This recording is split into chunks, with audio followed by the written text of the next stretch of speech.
얼마 전까지만 해도 뉴욕 증시를 두고 AI 과잉 투자, 거품론 등이 한참 나오더니 또 금세 AI 혁명론까지 등장했어요. 네, 그렇습니다. 지난해까지 강세를 보인 미국 기술주 올 들어 약간 고평가론이 나오기 시작을 했잖아요. 네. 그래도 혁명론까지 나오는 거면 AI는 선택이 아니라 필수인 것 같은데요. 뉴욕 증시에 대한 투자 전략과 함께 자세한 내용 짚어보겠습니다. NH투자증권 조연주 연구원 모셨습니다. 안녕하세요. 안녕하세요. 네. 간밤 미증시 알파벳이 너무 어마어마하긴 했는데 그래서 뭐 기술주 랠리 다시 시작됐다라는 이야기도 나왔지만 쏠림 현상이 있었던 거 아닌가요? 아무래도 이제 그 전날에 트럼프 관세 정책에 대한 불확실성이 나오면서 좀 주가가 흔들렸다가 이제 알파벳 판결 결과가 나오면서 좀 기술주 중심으로 좀 분위기가 좋았다라고 생각을 하고 있습니다. 다만 전반적으로 저희가 봤을 때 9월을 보면 계절적으로 사실 조정이 있었던 시기예요. 그렇다 보니까 이제 지금 밸류에이션이 많이 차 있는 부분도 있고 그리고 9월은 계절적으로 좀 안 좋기도 하고 그리고 저희가 9월 11일 CPI 그리고 9월 16일 17일에는 FOMC 그리고 저번 달에 봤었던 PPI 스파이크가 또 9월 말쯤에 좀 나올 수도 있고 하기 때문에 전반적으로 9월 같은 경우는 좀 성적표를 기다리면서 이 관세에 따른 경기 지표가 얼마만큼 안 좋아지는지 물가에 어느 정도 여파가 있는지를 좀 지켜보는 달이다 이렇게 생각을 했고요.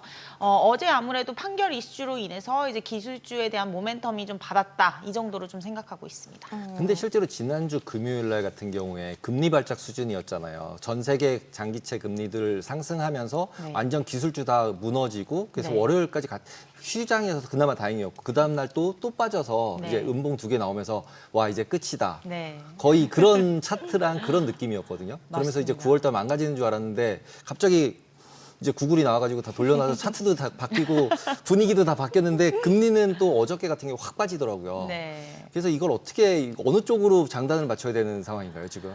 그러니까 이제 결국에는 저희도 이제 고객들이 미국 주식시장 지금 들어가도 되냐 아니면은 뭐 좀 더 기다렸다가 들어가야 되냐 이렇게 많이 질문을 하십니다. 타이밍을. 왜냐면 지금 너무 비싸기도 하고 좀 부담스러운 수준이기도 해서 그래서 저희가 말씀을 드릴 때는 이제 9월 달은 좀 지켜보고 그 다음에 들어가도 그렇게 늦지는 않는다 이렇게 말씀을 드리고 있습니다. 물론 이제 기술주가 저희가 장기적 트렌드는 바뀌지는 않는다고 생각해요. 추세적으로 저희가 내년까지 놓고 본다면 당연히 내년에 금리 인하 할 수 있는 그것도 3-4번이나 많이 할 수 있는 국가는 미국밖에 없고요. 또 내년에는 OBBB 법안이라는 감세 정책이 또 실질적으로 시행되는 한 해입니다. 그래서 긴 그림으로 놓고 봤을 때는 당연히 저희는 미국 주가 지수가 여기가 고점이라고 생각하지는 않아요. 더 갈 수 있다라고 생각을 하는데 다만 저희가 수익을 낼 때 좀 싸게 들어가면 좀 편안하고 또 물리면 기분이 안 좋잖아요. 그러니까 조금은 9월은 그렇게 급하지는 않아도 된다라고 좀 생각을 하고 있어서 분위기는 이제 뭐 금리가 좀 많이 올라왔다. 특히 30년물이 5%까지 거의 올라왔었고 뭐 10년물도 거의 뭐 3%까지 올라왔기 때문에 이제 금리에 대한 부담감이 있기는 하지만 결국에는 금리 인하에 대한 정책들이 바뀌지는 않기 때문에 저희가 봤을 때는 분위기 상은 좀 더 긍정적인 쪽으로 보는 게 맞지만 9월은 아무래도 이벤트가 많고 또 관세에 대한 이슈도 남아있기 때문에 그런 재판 같은 것도 기다려 보면서 좀 싸게 좀 사자. 지금보다는 가격대를 좀 낮춰서 살 수 있지 않을까 이렇게 보고 있습니다. 지금 뭐 말씀 들으면 9월 약간 속도 조절의 달 요 정도인 것 네. 같고 계속해서 좀 장기적으로 긍정적으로 보시는데 네. 수치적으로 좀 궁금해지거든요. 네. 뭐 S&P 500 지수라고 하면 네. 어느 정도 선으로 예상하세요? 저희가 원래는 이제 S&P 500 타겟 프라이스를 6,500으로 제시를 했다가 지금 이미 6,500을 찍었잖아요. 네. 그래서 연말까지는 한 6,800으로 보고 있고요. 이제 내년도는 저희가 11월 달에 아마 내년 전망을 할 것 같아요. 그러면 당연히 밴드는 더 6,800보다는 올라가겠죠. 그래서 아마 처음으로 7자를 그릴 수 있을지 그거에 대한 부분들을 아마 논의할 것 같고요. 결국에는 업사이드는 뭐 올해까지는 6,800까지는 좀 열어놓자 이렇게 말씀드리고 있습니다. 근데 펀더멘탈 지표들을 계속 보면 네. 계속 스태그플레이션에 우길 수 있을 정도의 숫자들도 자꾸 나오잖아요. 근데 네. 이제 그걸 과거랑 비교하면 괜찮아. 네. 이렇게 얘기하면서 넘어가는 것 같은데 어떻게 보세요? 지금 시장에서는 스태그플레이션과 골디락스 이 두 가지의 극단이 거의 싸우고 있다라고 네. 보시면 돼요. 그래서 경기가 너무 뜨겁지도 않고 너무 차갑지도 않은 딱 좋은 상황이다. 뭐 이렇게 얘기하시는 분이 있고요. 아니다. 물가가 이제 계속 올라가고 고용시장은 둔화되는데 스태그플레이션이다. 뭐 또 이렇게 얘기하시는 분이 있고요. 그 둘 중에 저희가 뭐 편을 좀 들기는 어렵지만 저희는 조금 더 긍정적인 쪽에 손을 들어드리고 싶어요. 그 이유는 물가가 물론은 저희가 생각했을 때 지금 CPI 미국 2.7, 2.8 정도인데 아마 3%는 이상으로는 갈 것 같거든요. 저희는 제한적 인플레이션이다라고 말씀을 드려요. 인플레이션은 맞지만 관세 정책이 이렇게 많이 시행이 됐고 역사적으로 처음으로 그리고 관세 수입도 거의 1년에 1,500억 달러라는 굉장한 규모가 들어오고 있음에도 불구하고 이제 물가가 한 3% 밑을 지금 유지하고 있다라는 거는 인플레이션에 대한 관세 영향이 그렇게까지는 크지 않다라고 생각을 하고 있고요. 그중에 배경은 아무래도 이제 모두 다 소비자 정가로 가지 않고 기업들이 좀 안아주는 게 있고 또 수출 국가들이 안아주는 게 있고 이렇게 분산이 되다 보니까 인플레이션에 대한 제한적 이슈가 좀 나오는 것 같고요. 또 기저효과랑 아니면 인플레이션 자체 물가에 대한 그냥 성격을 놓고 본다면 실질적으로 물가는 한 번 튀었다가 서서히 둔화되는 게 물가의 성격이에요. 그렇다 보니까 결국에는 이런 새로운 뉴노멀이라고 하죠. 이 새로운 비효율적인 시대, 보호무역주의 시대에 좀 적응하면서 물가가 좀 튀었다가 한 3%에서 3.2 정도로 튀었다가 또 안정화되는 흐름이지 않을까. 그렇기 때문에 9월 금리 인하 가능성도 높게 보는 거고 내년도 3번이나 4번 정도의 금리 인하를 기대하는 부분도 그런 유사한 뷰이지 않을까라고 보고 있습니다. 지금 말씀해 주셨던 내용들을 뒷받침해주는 게 사실 어제 나왔던 경제 지표들이었던 것 같아요. 베이지북도 있었고 졸츠 보고서도 있었는데 베이지북에서는 뭐 고용 둔화세가 그렇게까지 극명하게 나타났던 것 같지는 않은데 졸츠 보고서를 보면 고용 시장 이제 조금씩 위험한가라는 생각도 들었거든요. 네. 지금 여러 가지가 혼재되어 나오는 상황인데 어디에다 초점을 맞춰야 될까요? 아무래도 이제 고용에 좀 더 초점을 두는 게 좋습니다. 그게 이제 나쁘다라는 뜻이 아니라 결국에는 금리 인하를 하기 위해서는 고용 시장이 좀 둔화가 되는 부분이 보여야 되고 그런 부분들이 지난달부터 좀 보이기 시작하니까 이제 금리 인하의 확률이 높아진 거잖아요. 그러니까 저희가 흔히 말하는 밴 뉴스가 굿 뉴스이다라고 말씀을 드리는 것처럼 물가와 고용 둘 중에 고르라면은 고용에 초점을 맞춰서 금리 인하 정책을 펼치는 게 오히려 시장 입장에서는 좀 더 긍정적으로 해석을 할 수가 있고요. 실제로 8월 잭슨홀에서도 그렇게 이제 8월 의장이 말을 했기 때문에 좀 더 비둘기파적인 연설이었다 이렇게도 얘기를 하고 있습니다. 그래서 오히려 고용이 아마 뭐 내일 이번 주에 발표가 되는데 계속 나오죠. 네, 안 좋게 나올 거로 예상을 하고 있고 뭐 그렇다고 하더라도 뭐 경기가 침체 국면이라던가 아니면 경기가 완전한 둔화 국면에 강하다 이렇게 보기는 어렵고 저희가 가져갈 수 있는 카드들이 굉장히 많기 때문에 그런 부분들을 봤을 때는 오히려 굿뉴스가 배드 뉴스가 굿 뉴스가 아닐까 이렇게 좀 보고 있습니다. 기본적으로 지금 계속 골디락스를 주창하는 쪽은 무조건 AI잖아요. AI 혁명으로 생산성을 높인다. 그래서 네. 이걸 다 메꿀 수 있다. 네. 그러면서 이제 막 9천까지 얘기하는 데까지 이제 나오는데 실제로 이 AI 버블론에 대해서는 어떻게 보세요? 네, AI 버블론이 뭐 한 저번 주까지는 굉장히 좀 시장에서는 크게 작용을 했던 것 같아요. 일단은 뭐 닷컴 버블이랑 많이들 물어보시는데 뭐 버블이라는 거는 결국에는 실체가 없이 또 펀더멘털이 없이 좀 굉장히 흥분하면서 가격대가 형성이 돼야 되는데 실질적으로 지금 2023년부터 지금까지의 흐름을 봤을 때는 실적이 같이 따라주면서 한 번씩 올라오고 실적을 보고 올라오고 이렇게 가고 있거든요. 그래서 저희가 봤을 때는 이게 AI가 버블이다라고 보기는 어려워요. 물론 기하급수적으로 캐펙스 투자를 굉장히 많이 하는 거에 비해 결실은 좀 생각보다 더디고 느린 건 맞습니다. 그렇기 때문에 신중해야 되고 밸류에이션을 봐야 되는 거는 맞지만 그렇다고 해서 버블이다, 뭐 너무 과하다 이렇게 보기는 좀 어려운 것 같고요. 실적이 같이 동반하고 있고 또 대기업 중심으로 투자가 이루어지고 있기 때문에 이런 부분들을 봤을 때는 오히려 신중한 투자가 좀 지속되고 있지 않을까 않을까라고 생각을 하고 있고 또 이런 M7 말고는 또 AI에 대한 기술력을 또 확대시킬 만한 기업도 없습니다. 그렇기 때문에 저희는 계속해서 기술주는 좀 가져가야 되지 않을까. 흔들릴 때마다 조정 시 매수 이렇게 좀 말씀을 드리고 있습니다. 근데 이 버블론 자체가 좀 나오게 됐던 게 지금 드리는 인풋 대비 뭐 나오는 게 별로 네. 없다. 요거였었잖아요. 그러니까 과잉 투자가 문제다라는 네. 거였는데 연구원님은 오히려 리포트에서 과소 투자가 문제다라고 하시더라고요.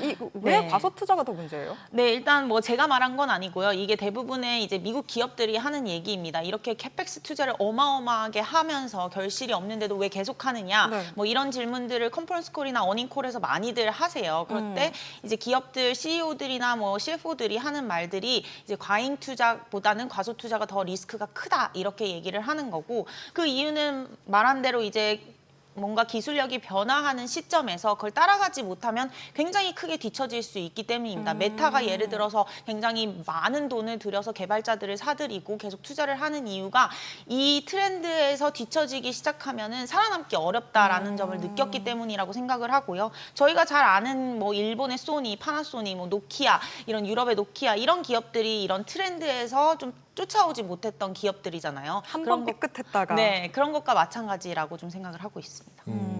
그리고 이제 다음으로 이제 리쇼어링 부분이 있잖아요. 특히 네. 이제 미국 같은 경우는 이제 계속 투자를 본국에 하라고 얘기를 하니까 그러면 결국 미국을 제외한 나머지 나라는 통화가 없어지고 달러를 사야 되는데 또 미국에서는 트럼프는 달러는 또 약세가 돼야 된다고 네. 그러고 그리고 실제로 나머지 나라 거기다 투자를 하면은 미국은 성장이 가능해 보이잖아요. 그러니까 네. 미국에다 무조건 투자를 해야 될 것 같이 보이는데 다른 네. 나라 대비. 네. 근데 얼마 한 달 전만 해도 미국 외에 다른 데 투자해라 네. 막 이거였잖아요. 맞아요. 어떻게 해야 되나요? 지금에 와서는? 사실 올해의 투자 컨셉이 다변화였습니다. 네. 작년까지만 해도 미국 예외주의 그리고 올해는 이제 미국 셀 아메리카. 그래서 한국이라던가 뭐 항생테크 중국이라던가 유럽 독일 굉장히 강하게 상승을 했는데 또 내년도를 놓고 보면 다시 미국이 아니냐라는 질문을 굉장히 많이 받아요. 근데 정말 only US 미국 예외주의가 다시 재개가 되려면 사실 달러가 강세를 보여야 하는데 아까 말씀드린 대로 이제 금리 측면에서 봤을 때는 미국은 금리 인하 국면이고요. 다른 국가 대비해서 금리를 빠르게 내릴 것으로 예상을 하고 있고 경기 측면에서 봤을 때 또 금리를 내리고 OBBB 법안 같은 감세를 하면 경기는 또 다른 나라 대비 좋을 거라고 보고 있거든요. 그러면 다시 US, 미국 달러 강세 이런 파워가 좀 겹치는 구간인 것 같아요. 그러면은 이제 달러가 그렇게 크게 강세는 보이지 않는다라고 생각을 하고 있거든요.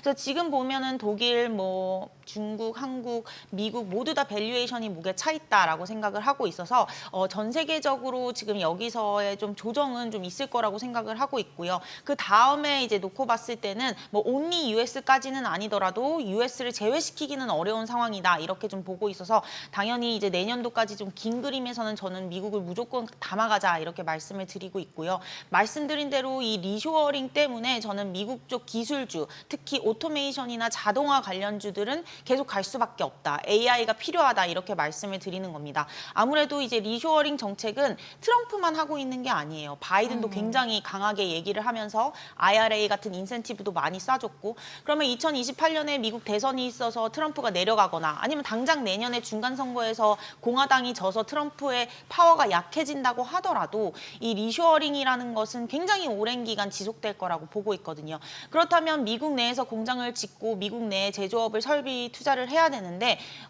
미국의 임금은 너무 비싸요. 미국인들을 쓰기에는. 그럼 결국에는 AI, 인간을 대체할 수 있는 로봇이라던가 뭐 자동화 아니면 뭐 IoT, 인터넷 오브 띵스 이런 것들이 이제 필요하다라는 측면에선 저희는 기술주들에 대한 투자가 지속될 수밖에 없지 않나 이렇게 보고 있습니다. 근데 미국 이렇게 뭐 기술주, 제조업은 어쨌거나 좀 기대되는 바가 있긴 한데 미국 경제에서 사실 더 큰 부분은 서비스업 쪽이잖아요. 근데 지금 뭐 불법 이민자 단속하고 이러면서 서비스업 쪽에서는 인력난 자체가 문제가 되고 있어서 네. 결국에 두 가지를 다 합쳐보면 마이너스 부분이 더 큰 거 아닌가라는 생각도 들거든요.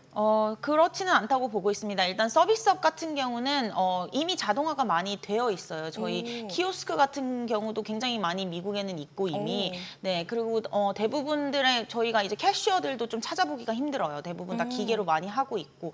그래서 이제 서비스업 같은 경우는 가장 중요한 거는 이제 금융이라던가 아니면 뭐 소프트웨어, 실리콘밸리 쪽 개발자들 이런 쪽이 이제 중요한 것 같은데 이런 쪽 같은 경우는 이제 계속 투자를 많이 하고 있거든요. 그리고 비트코인 말고도 이제 스테이블 코인 법안이라던가 이런 규제 완화가 계속 지속되고 있기 때문에 미국 같은 경우는 서비스업이 제조업보다는 주류를 이루고 있고 이 서비스업에 대한 투자는 미국 쪽에서는 계속 전 세계적으로 선두를 달리고 있기 때문에 저희가 봤을 때는 지금 ISM 제조업 지수가 좀 꺾이고 있는 거고 ISM 서비스업 지수는 그래도 버티고 있는 부분이 아마 그런 투자들이 다 서비스업 쪽으로 거의 많이 돈이 들어가고 있기 때문이다라고 생각을 하고 있고요. 여기서 이제 제조업까지 리쇼어링으로 인해서 효과를 본다면은 실질적으로 미국 경기는 좀 좋지 않을까 이렇게 보고 있습니다. 보통 이제 보조금 얘기 아까 말씀하셨는데 실제로 이제 보조금 주던 거를 갖다 지분으로 내놔 이러고 있잖아요. 네.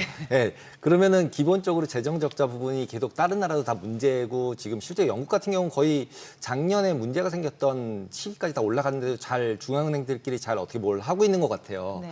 근데 그에 반해서 이제 재정 적자가 없어지는 건 아니잖아요. 그러니까 네. 결국 구프 펀드 만들어서 재정 적자 돈 벌어서 갚겠다. 뭐 이런 느낌이 미국은 좀 있는 것 같아요. 네. 이러면 더 막 미국으로 가야 되는 게 아닌가 막 더 드는데 실제로 중국하고 미국하고 했을 때 뭔가 투자할 때 포트폴리오를 만든다면 네. 비중을 어느 정도 가져가는 게 좋을까요? 이제 저희가 탑 국가로 이제 항생테크랑 나스닥 QQQ 이렇게 좀 추천을 드리고 있는데 그 비중을 뭐 굳이 가져간다면 저는 미국 전략이고 미국 담당이라서 미국 쪽을 좀 더 선호하기는 합니다. 그래서 좀 긴 그림에서 봤을 때는 중국 경기보다는 그래도 그쵸. 미국 경기가 좀 더 낫지 않을까라고 생각을 하고 있어서 좀 더 포트폴리오 측면에서는 뭐 좀 더 미국 비중을 늘리는 게 좀 맞는 것 같고요.